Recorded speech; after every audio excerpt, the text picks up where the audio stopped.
abençoe vocês, meus irmãos, muito mesmo, viu? Agora eu convido os irmãos a abrirem suas Bíblias, por favor, em 1 João, capítulo de número 3. Vamos dar continuidade à nossa exposição. Queria louvar a Deus pela vida do missionário Saulo, que está aqui com a gente, sua esposa. O Saulo está sempre por aqui, talvez vocês não o conheçam. Ele é missionário da Palavra da Vida em Caldas. E é sempre uma alegria, meu irmão, ter vocês aqui com a gente, viu? Deus abençoe muito mesmo. Eu queria, enquanto os irmãos abrem as suas Bíblias, agradecer as orações dos irmãos pela nossa viagem. Foi um tempo muito gostoso. Tivemos ali em Nova York e Orlando. Quando a gente vai para Nova York, eu fico na casa da minha prima, Rebeca, pernambucana. É sempre um tempo muito bom. E lá na casa da Rebeca, o Senhor me ensina que pastor não tira férias. Que pastor é pastor em todo o tempo. Não tem essa. E quando a gente vai para Orlando, a gente fica sempre hospedado na casa do pastor Samuel Vitalino, com a Patrícia, o Natan, o Judá, a Chloe e a Eva, que nos recebem tão bem sempre. Pastor Samuel é pastor da Igreja Presbiteriana Esperança. Fica lá em Orlando. Se vocês estiverem passeando por lá, vá lá. Vale muito a pena participar daquela igreja. E a gente fica também na casa do Francisco, da Renata, da Laura e da Lisa. São amigos de infância da Aline. A Renata estudou com ela a vida toda. E esse negócio do Samuel estar pastoreando a igreja de brasileiro é muito bom, porque a gente conhece tantos irmãos e a gente é tão abençoado quando vai lá. Aí quando vocês olham, pastor Eduardo está no parque tal, parque tal, parque tal. Pastor Eduardo ganha muito, né? Isso não tem nada a ver. Eu ganho mesmo, mas ganho muitos parques, muitas entradas. Eu não pago nada. É por isso que é bom viajar para lá, viu, irmãos? Quero agradecer o carinho. E vocês estão percebendo que peguei uma gripe aí voltando. Mas vamos entrar no nosso texto, 1 João capítulo 3, versículo de 11 a 18. A palavra do nosso Deus diz assim: porque a mensagem que ouvistes desde o princípio é esta, que nos amemos uns aos outros, não segundo Caim, que era do maligno e assassinou a seu irmão. E por que o assassinou? Porque as suas obras eram más e as do seu irmão justas. Irmãos, não vos maravilheis se o mundo vos odeia. Nós sabemos que já passamos da morte para a vida, porque amamos os irmãos.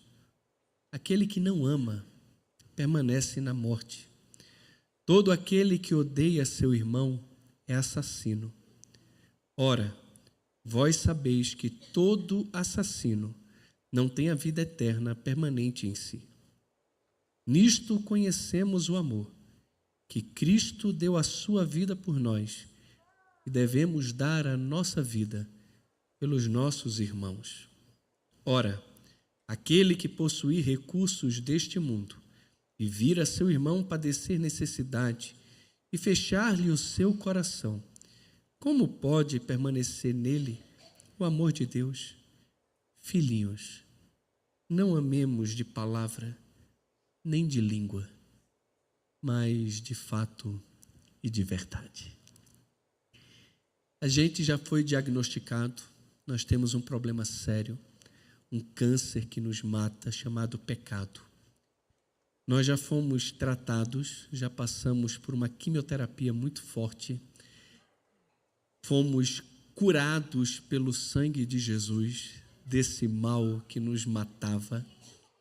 E agora vamos constantemente ao médico fazer uma avaliação para saber se de fato o câncer continua ali ou não, se ele já foi extirpado ou não, se de fato fomos curados ou não. Será que fomos curados do pecado? Será que fomos curados daquilo que nos matava? Somos de fato filhos de Deus. E como é que eu sei disso? É necessário ver amor e não ódio não maldade, não ira, não assassinato. É necessário ver que somos de Cristo e não do maligno. É necessário fazer uma avaliação, uma ultrassom completa, para percebermos se de fato mantemos uma comunhão com Deus por meio de uma vida de constante amor fraternal que testifica a realidade da nossa vida espiritual. É exatamente isso que o nosso texto fala. O nosso texto mostra que a comunhão com o Deus de amor, meus irmãos, ela é desfrutada pela prática constante do amor fraternal que testifica a realidade da nossa vida espiritual. E olhando para o nosso texto, calma, não me cale. Eu queria destacar 3 verdades a respeito da prática do amor. A primeira delas é que a prática do amor, ela está baseada no Evangelho, na mensagem do Evangelho. E essa mensagem, em primeiro lugar, ela é conhecida desde o princípio da vida cristã, como nós já vimos numa mensagem anterior aqui. João vai dizer que essa mensagem, ou esse mandamento que ele estava dando à igreja, não era um mandamento novo, mas um mandamento antigo. É a mensagem que eles ouviram desde o princípio. Toda a pregação do Evangelho é a pregação do amor. É a pregação do amor. Essa mensagem acerca do amor, ela estava em consonância com todas as Escrituras, tanto no Antigo Testamento como também no Novo Testamento. Já no Antigo Testamento, em Deuteronômio capítulo 6, versículo 15, em Levítico 19, versículo 18, nós lemos a respeito da necessidade do amor. Jesus chegou a dizer que o amor é o maior de todos os mandamentos em Mateus 22. E o critério pelo qual nós somos conhecidos como discípulos de Jesus, o texto que o presbítero Paulo leu no início do nosso culto, diz que é o amor. Esse é o critério. Como alguém me conhece como discípulo de Jesus, ele precisa ver o amor com que nós nos amamos uns aos outros. E o apóstolo Paulo também destacou em Romanos 13 e Gálatas 5 que o amor é o cumprimento da lei. Aquele que ama tem cumprido a lei de Deus. O amor deve ser, sim, a marca da igreja e é a mensagem que desde o princípio nós ouvimos. Então, a prática do amor é baseada na mensagem do Evangelho. E essa mensagem é conhecida desde o princípio da vida cristã. Ninguém nunca ouviu o Evangelho se não ouviu que Deus amou a cada um de nós na pessoa do seu Filho, ao ponto de enviar o Senhor Jesus para morrer numa cruz em nosso lugar e se fazer pecado em nosso lugar, para que nós, por meio da fé, nos tornássemos justiça de Deus. É aí que Deus prova o seu amor para conosco. A mensagem que anunciamos é a mensagem de amor, de um Deus de amor, que é capaz de enviar o seu único Filho para morrer no lugar dos pecadores. E essa mensagem é uma mensagem que constrange, é uma mensagem que muda a nossa vida e nos impele a querer viver em resposta ao amor que nós um dia recebemos. Mas essa mensagem do amor também, irmãos, é uma mensagem esclarecedora sobre a natureza dessa fé salvífica. Porque é interessante o que o nosso texto diz aqui, no versículo de número 11, porque a mensagem que ouviste desde o princípio é esta, que nos amemos uns aos outros. Ele usa um exemplo negativo, dizendo, não segundo Caim, que era do maligno e assassinou seu irmão, e porque o assassinou, porque suas obras eram más, e dos seus irmãos justos. E ele vai dizer o seguinte no versículo 14, nisso sabemos que passamos da morte para a vida, porque amamos os irmãos. Aquele que não ama permanece na morte. Então, de acordo com João, o que uma pessoa precisa fazer para passar da morte para a vida? Ela precisa amar o seu irmão. Mas eu sempre ouvi que a salvação é pela graça, por meio da fé. Não é por meio da prática do amor. E João está dizendo, diferente do que ele já disse no seu evangelho, que a forma de saber que eu passei da morte para a vida é porque eu amo o irmão e não porque eu digo que tenho fé. João 5:24, o evangelho diz o seguinte: em verdade vos digo, isso é o Senhor Jesus falando, quem ouve a minha palavra e crê naquele que me enviou, tem a vida eterna. Não entra em juízo, mas passou da morte para a vida. Quem é que passou da morte para a vida no Evangelho? Aquele que crê naquele que enviou Jesus, tem a vida eterna e não entra mais em juízo. É necessário ouvir a palavra do Senhor Jesus, crer naquele que o enviou para ter vida eterna. É por meio disso que se passa da morte para a vida. Então, o meio de salvação é sim fé na palavra que o Senhor Jesus trouxe, o Evangelho, crer, colocar sua confiança no Deus que envia o seu Filho ao mundo e naquilo que Deus fala a respeito do Filho, de que não há salvação em nenhum outro senão em Jesus. E quem ouve a palavra de Cristo e crê, coloca em Deus a sua confiança, e não nas suas obras, não na lei, este tem vida eterna. Não entra mais em juízo, mas já passou da morte para a vida. Então João está se contradizendo de jeito nenhum. Aqui ele diz como eu posso ter vida eterna. E aqui no versículo 14 de 1 João 3, diz que eu posso saber que passei da morte para a vida. E qual é o critério que eu sei? É porque eu amo.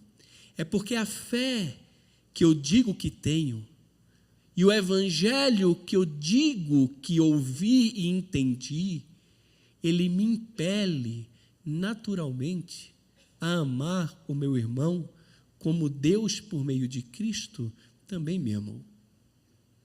Então, eu posso testificar da transformação e do poder do Evangelho na minha vida, porque eu não vivo mais uma vida autocentrada, mas outro-centrada.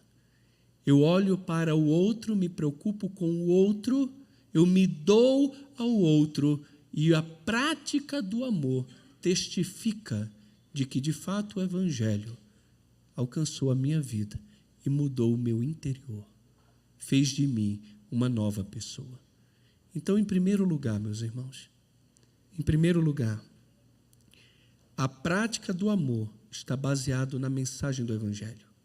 Essa mensagem é conhecida desde o princípio da vida cristã e essa mensagem é esclarecedora sobre a natureza da fé salvífica. Você ouviu a palavra de Cristo, você crê em Deus, então, se você quer ter certeza de que você é salvo, de que você passou da morte para a vida, você precisa demonstrar de forma prática que você é alguém que ama. Porque somente os que amam é que conhecem a Deus e nasceram de Deus. Aquele que não ama não conhece a Deus, porque Deus é amor. Essa é a primeira verdade. A segunda verdade a respeito da prática do amor é que a prática do amor atrai sobre os justos o ódio dos filhos do maligno. Tu está pensando que o amor vai fazer com que todas as pessoas gostem de você? Não. Não. O modelo utilizado aqui é não segundo Caim. É interessante isso, né? Porque João não precisava ter falado nada de Caim. Talvez, se fosse hoje, ele seria censurado por alguns de nós. Para que falar isso? Fala só o que é bom. Não fica usando a ilustração de pessoas que... Não. E ele usa a ilustração e ainda bate. Ele fala, olha, vocês têm que amar uns aos outros. E ao invés de chegar e falar, façam como Cristo. No versículo 16, ele já podia pular para o 16. Nisto conhecemos o amor que Cristo deu sua vida por nós. Para quê, João? Falar de Caim? Não fala de Caim, não. Mas ele faz questão de usar um modelo, e um modelo negativo. Amem, mas não amem segundo Caim. Quem era Caim? Ele se resume só a dizer o seguinte: era do maligno. Era o que era do maligno. E assassinou a seu irmão. E por que assassinou o irmão? Porque suas obras eram más, e a do seu irmão eram justas. Foi esse o motivo porque ele matou o seu irmão. Você conhece Caim? Você conhece Caim? Caim mostra para mim e para você a desgraça do pecado. Adão e Eva resolveram desobedecer a Deus. E de repente, perdem 2 filhos. Um assassinado e o outro fugido. Só que o que acontece na cena? Você conhece a história. Os 2 vão adorar o Senhor. Caim leva das primícias da terra uma oferta ao Senhor. E Abel, a primícia das ovelhas. E oferece ali. Diz a palavra do Senhor que Deus se agradou de Abel, do ofertante, e da sua oferta. Deus nunca se agrada da oferta antes de se agradar do ofertante. Primeiro se agrada do ofertante, para depois se agradar da sua oferta. Ele se agradou de Abel e da sua oferta, ao passo que de Caim e da sua oferta, ele não se agradou. Caim é religioso. Ele se aproxima para cultuar. Ele cultua do jeito dele, com a motivação dele. Caim é alguém que não está disposto a se arrepender, não está disposto a mudar. Deus chega para Caim e diz, olha, se você mudar, não é certo que você será aceito. Mas eis que o pecado jaz à porta, e cumpre a ti dominá-lo. Ele ouve a palavra de Deus. Deus dá a ele a solução para o problema dele, arrependimento e mudança. Fala sobre o perigo dele se deixar dominar pelo pecado, querendo tomar conta dele. E o que é que Caim faz? Ouve o Senhor, ouve a palavra de Deus? Não, de jeito nenhum. Ignora o Senhor, ignora a advertência, ignora a possibilidade de restauração, de comunhão com Deus por meio do arrependimento. Ele ignora, irmãos, o bom exemplo do seu irmão. Abel está ali como uma luz, como um farol para Caim. Mas esse homem, ao invés de olhar para o seu irmão como um exemplo e mudar de atitude, procurar fazer igual, se Deus aceitou ele porque ele fez assim, eu então vou me arrepender e vou procurar fazer como ele está fazendo. Mas Caim não fez isso. Caim foi dissimulado. E aí, Abel, vamos dar um passeio? Ele é um homem de lábio doce, aveludado, mas com coração cheio de maquinações demoníacas, maliciosas, maldosas. Caim é a figura do que Provérbios diz que é o homem que é como um vaso de barro coberto por escórias de prata. A língua é aveludada, a palavra é doce, mas o coração é maligno. Ele convida o seu irmão, mas não é para um passeio, é para matá-lo. É para matá-lo. A Bíblia vai dizer que Caim, irmãos, era do maligno. Era do maligno. Não ouviu a voz de Deus, não se arrependeu, apesar de ser religioso, o seu culto era desprezível. Ele era desprezível. Ele não ouvia a palavra de Deus, fazia tudo do seu jeito. E ao invés de se arrepender e mudar de atitude, tendo um justo como exemplo, para ele se sentir bem, ao invés de mudar de atitude, ele mata aquele que Deus se agrada. Abel era um homem de fé. Hebreus 11 diz isso. Era um homem justo. Mateus 23, e Deus se agradou dele. Caim, por sua vez, era do maligno, sua religião era falsa. Seu ódio mortal contra Abel foi movido pela inveja, que se desenvolveu em ira e, finalmente, em assassinato. A inveja o levou a odiar e a matar a quem deveria ter amado e também imitado. Seu coração tem inveja? Irmãos, a inveja é um negócio terrível. A inveja é a declaração da nossa não suficiência em Cristo, do nosso não contentamento no Senhor. Ele não é tudo para nós.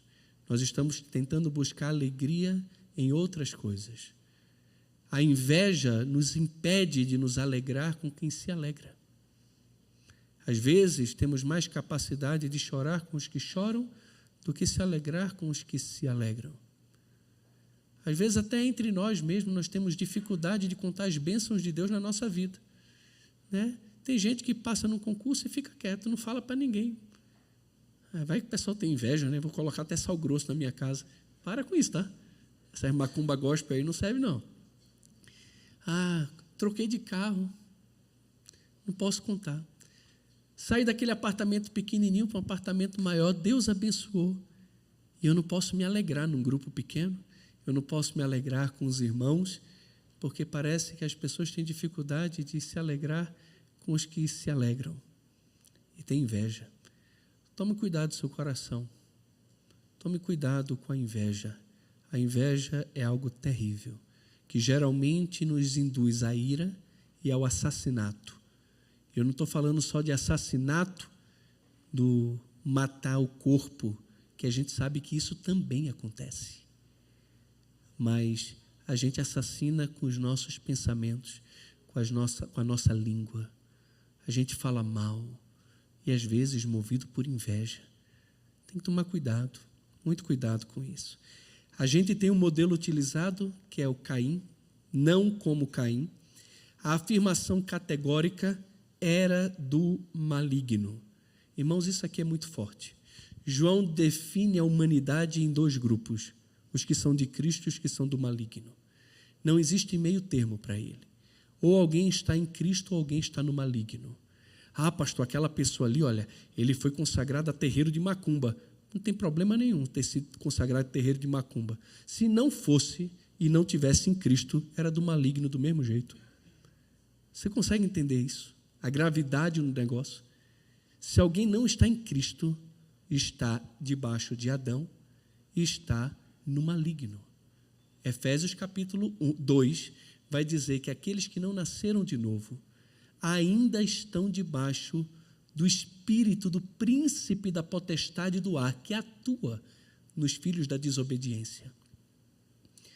Simon Kistemaker, citando Agostinho de Hipona, ele escreveu o seguinte: o diabo não fez homem algum, não deu à luz homem algum, não criou homem algum, mas aquele que imita o diabo, este, como se tivesse dele nascido, torna-se filho do diabo ao imitá-lo, e não por ter literalmente nascido dele. Werner de Boer também vai dizer que não podemos pensar que na igreja estão os filhos de Deus e lá fora no mundo estão os filhos do diabo. João estava presente quando Jesus disse aos judeus devotos e fiéis à lei, com todas as suas realizações religiosas e morais: vós sois do diabo, que é o vosso pai, e quereis satisfazer-lhes o desejo. João 8,44. Muitos filhos do diabo convivem na igreja, ouvem a palavra, entoam os mesmos hinos, dominam bem o linguajar cristão. Há alguns que até mesmo se vangloriam: Senhor, Senhor, porventura não temos nós profetizado em teu nome? Não realizamos no teu nome muitos milagres? E é interessante que Jesus não contesta o fato de que tenham realizado todas essas coisas. Nesse caso, eles seriam inclusive membros proeminentes da igreja. Jesus disse não, nunca conheci vocês. Apartai-vos de mim, os que praticais a iniquidade. E da mesma maneira, João também contrasta que todo aquele que não pratica a justiça não procede de Deus, nem aquele que não ama o seu irmão. Augusto Nicodemos ainda adverte: durante os cultos em uma igreja local, todos parecem cristãos, assentados, ouvindo a palavra, cantando e participando do culto. É pela conduta após o culto que se revela quais são os verdadeiros cristãos. Não é o fato de você ter vindo aqui, meu irmão. Dura essa palavra, né? Dura essa palavra. A gente tem que tomar cuidado para não se ver entre os discípulos de Jesus e saindo dos cultos para vender Jesus por 30 moedas de prata. Você tem que avaliar o seu coração. É a sua fé, é aqui dentro. Não é somente uma questão de, eu estou lá, eu estou parecendo bem. Agora em outubro e novembro eu vou ter que fazer novamente uma outra ultrassom do pescoço para saber se ficou alguma coisa. Vai que ficou alguma coisa. E se tiver alguma coisa, eu vou ignorar, porque eu estou me sentindo bem. Não dá para ignorar. Se tiver alguma coisa, tem que fazer uma outra punção, tem que fazer uma nova avaliação. E se tiver qualquer coisa que diga que é maligno, tem que voltar para a mesa de cirurgia e limpar tudo de novo. E é assim que a gente faz domingo após domingo. A gente vem para a mesa de ultrassom, a palavra de Deus é aberta, ela vai mexendo com a gente, vai revelando coisas aqui dentro. À medida que o pregador vai falando, Deus vai descortinando coisas que só a gente sabe aqui dentro. E vai dizendo, olha, tem um nódulozinho aqui, tem um linfonodo aqui, olha, isso aqui tem aparência maligna. Está suspeito isso aqui. Você tem que fazer uma punção, tem que olhar isso aqui com mais detalhe. Fica de olho. Fica de olho. A gente tem um modelo utilizado, a afirmação categórica e a razão do ato maligno. E qual é a razão? Suas obras eram mais, a do seu irmão eram justas. Como é que pode? A gente não tem um único texto aqui dizendo que Abel repreendeu Caim por causa do ato dele. Não, só diz que Deus se agradou de um e rejeitou o outro. Mas porque esse aqui fez tudo certinho, do jeito que Deus quis, esse aqui quis eliminá-lo. Porque a forma de aplacar a sua consciência culpada era matando, diminuindo, rejeitando, afastando da frente aquele que o fazia se rebaixar, ou que o rebaixava, não porque queria, mas porque a sua presença justa era uma constante acusação e condenação a um estilo de vida maligno, ímpio e pagão. A igreja, irmãos, ela é odiada pelo mundo, não só porque ela acusa o mundo dos seus pecados, mas porque a forma como a igreja vive testifica que as coisas que o mundo faz é errado. Qualquer cristão, quero acreditar que qualquer cristão é categoricamente contra o assassinato de bebê no ventre de uma mãe. Eu não posso conceber na minha cabeça que um cristão diga, não, pode fazer. Meu irmão, não pode não. Isso é inconcebível. Isso é inconcebível. Quando nós nos posicionamos em cima de valores que são cristãos, aqueles que se levantam contra esses valores não odeiam o nosso posicionamento, eles nos odeiam. E se possível fosse, nos eliminariam para que a sua agenda pudesse ser implementada. Os cristãos, irmãos, são odiados pelo mundo. São odiados. E se assim não for, tem que repensar se o seu caráter é de fato de um cristão. Porque Jesus disse o seguinte: se vocês fossem do mundo, o mundo amaria vocês. Mas porque vocês não são do mundo, pelo contrário, dele vos escolhi, é por isso que o mundo vos odeia. Lembrai-vos do que eu vos disse. Não é o discípulo maior do que o mestre. Se perseguiram a mim, também vão perseguir vocês. Vão perseguir. Porque o mundo nos odeia, porque as nossas obras são justas e a do mundo não. Por isso ele nos odeia. E a forma como nós vivemos testifica claramente que aquilo que eles fazem é errado. E ao invés de se arrependerem e mudarem de atitude, fazem o quê? Se levantam rangendo os dentes contra nós, para nos perseguir, nos maltratar e, se possível, nos matar. Por causa da nossa postura, dos nossos valores e da nossa caminhada com o Senhor. Terceiro, nós vimos em primeiro lugar que a prática do amor está baseada na mensagem do Evangelho. Vimos em segundo lugar que a prática do amor atrai sobre os justos o ódio dos filhos do maligno. E em terceiro lugar, a prática do amor traz segurança de nascimento espiritual. E aí sim passa para um modelo bom. E o modelo do amor é Cristo. O alvo do amor são os irmãos. O nível do amor é o sacrifício. E a prática do amor está no compartilhar. Veja quem é o modelo, versículo 14. Nisto conhecemos o amor. 2 pontos. Como é que eu conheço o amor? Eu conheço o amor pelo fato de que Cristo deu a sua vida por nós. Ele fez isso voluntariamente. Para fazer isso, ele se esvaziou da sua glória. Habitou entre nós, andou, viveu entre nós, mas morreu numa cruz por nós, por mim e por você. O amor de Cristo é pela sua igreja. É um amor ativo, sacrificial, constante e abençoador. Esse é o amor de Cristo. Esse é o modelo de amor que o marido deve amar a esposa, que a esposa deve amar o marido, que os pais devem amar os filhos devem amar os pais, e todos os cristãos devem se amar, tendo Jesus como o modelo de amor. Ele é o nosso modelo. Mas o alvo do amor, meus irmãos, são os irmãos. Olha aqui, devemos dar a vida pelos irmãos. Pelos irmãos. Quem são os nossos irmãos?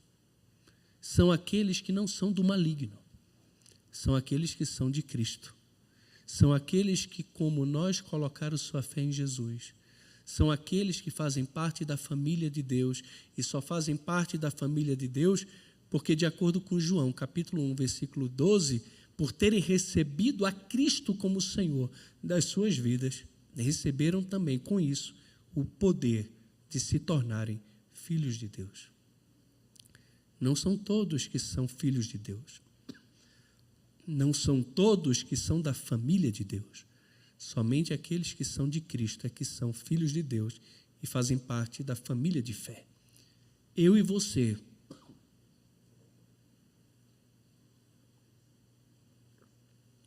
somos chamados a amarmos os irmãos, a família da fé.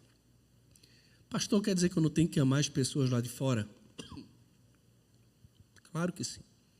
Tenho que amar todos os homens, todas as pessoas. Mas eu tenho que ter um compromisso de amor muito grande com aqueles que são meus irmãos. A igreja não está no mundo para fazer assistencialismo. Não.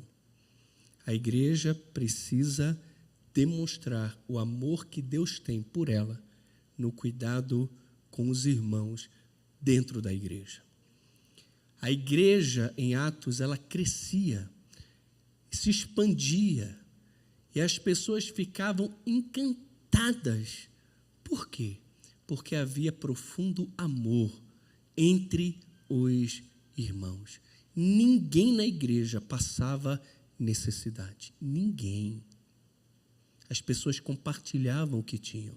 Eles tinham prazer em estar juntos, em louvar o Senhor junto, em adorar o Senhor junto, em aprender da doutrina dos apóstolos juntos. Eles tinham esse prazer. Eram família, viviam como comunidade. Meus irmãos, queria desafiar você. Faça parte de um pequeno grupo. Não se acomode só vindo na igreja no domingo à noite, que já é fantástico. Todos nós somos chamados a esse momento singular na nossa vida, que é o culto público. É o culto onde todos os crentes se reúnem como pedras que vivem para construir um santuário dedicado ao Senhor, para a habitação do seu Espírito, e aqui Deus está entre nós. Então isso aqui deveria ser algo inegociável para a vida de qualquer crente. O culto, mas a vida em comunidade, a vida como família. Irmãos, isso acontece, não é só uma vez por semana. Isso acontece no dia a dia. Isso acontece no nosso relacionamento semanal, em grupos pequenos, em contatos que a gente tem servindo na igreja, vindo no vôlei, jogar um vôleizinho na... Como é que é? Segunda, quarta. Tem futebol das mulheres, não tem? É terça agora. Terça-feira. Então, a gente tem várias oportunidades de estarmos juntos. Então, isso é muito importante. Mas não só isso. É olhar para os irmãos e conhecer as necessidades. Porque o amor, ele precisa ser sacrificial e precisa ser demonstrado no compartilhar. Ele vai dizer aqui que eu preciso amar o meu irmão e dar a vida por ele. Eu preciso, já que tenho recurso, se eu vejo o meu irmão, isso quer dizer que eu preciso estar em contato com ele. Conheço as suas necessidades, eu posso abrir o coração. E abrir o coração aqui é abrir o bolso. É compartilhar aquilo que eu tenho com outros. Aquilo que eu tenho, irmãos, é de Deus. E precisa ser utilizado para a glória de Deus e para a assistência da igreja. Eu estava lá no Magic Kingdom,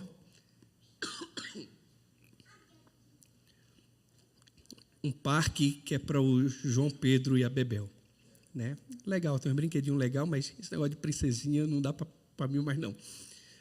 Mas eu estava muito feliz ali, por estar ali. E toda hora eu agradecia ao Bill e à Paty. A Paty é filha da Masha e do John. Ela falou: pastor, Deus nos dá para a gente abençoar.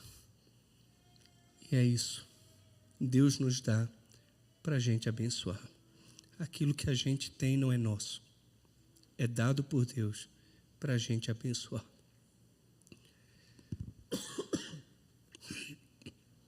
E principalmente, irmãos, aqueles que passam por necessidade. Eu já falei isso aqui na nossa igreja. Eu acho que é inadmissível que possa haver na nossa igreja qualquer pessoa que esteja passando necessidade. Eu não acredito que isso aconteça no nosso meio. Não acredito. Não acredito. Se tem algum membro da nossa igreja que está passando por necessidade, ou é porque está escondendo, é orgulhoso, mas a gente não está sabendo. Porque se souber, não vai passar necessidade. Não vai. Porque isso é ser igreja. E nós somos uma igreja. Nós não somos um clube que se encontra aqui no domingo e cada um se fantasia de cristão, alguns de pastor, né? E vai lá fazer o seu momento. Não, tem nada a ver. Nós somos igreja. E nós amamos. e compartilhamos. E se for necessário, nos sacrificamos financeiramente, nos sacrificamos em tempo, nós nos doamos por amor. A vida cristã precisa ser marcada pelo amor. A prova do amor cristão não é apenas deixar de fazer o mal a outros. O amor envolve a prática do bem. Uma pessoa não precisa ser homicida para pecar. Dentro do coração, responde ao homicídio, mas também não precisa sequer odiar o irmão para ter pecado. Basta ignorá-lo ou mostrar-se indiferente às suas necessidades.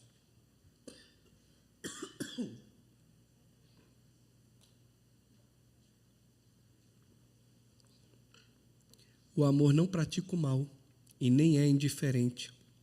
O amor sempre pratica o bem. Sempre. E eu preciso terminar. Vamos orar? Pastor André, ora para a gente.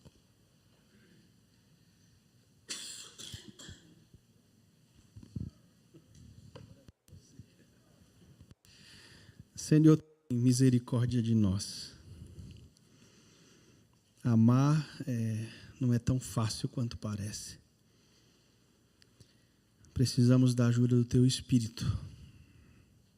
Não damos conta de fazer isso sozinhos.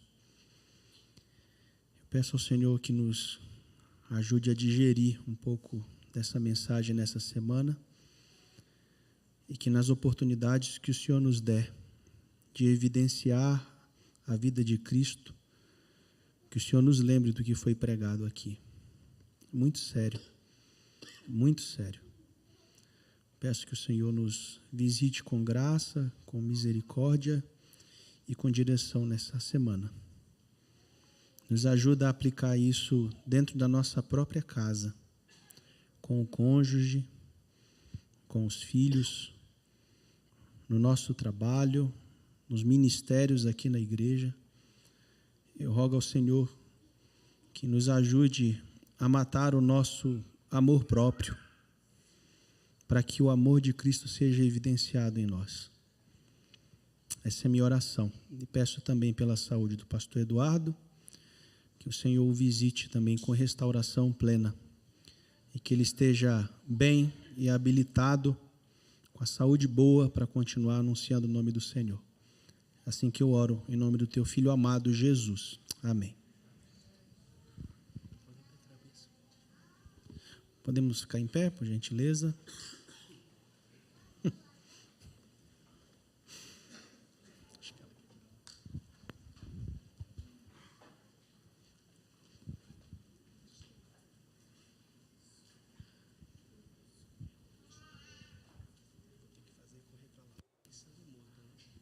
Demonstração do amor, né? A necessidade. Essa aqui é a necessidade mesmo. Que a graça de Jesus, o amor de Deus, o nosso Pai, e a comunhão do Espírito Santo estejam conosco. E que o Senhor nos abençoe nessa semana, nos dando graça e direção até que Ele venha para nos buscar. Que o amor de Cristo seja evidenciado em nós e através de nós. Amém. Espera só eu vir para cá para cantar amém.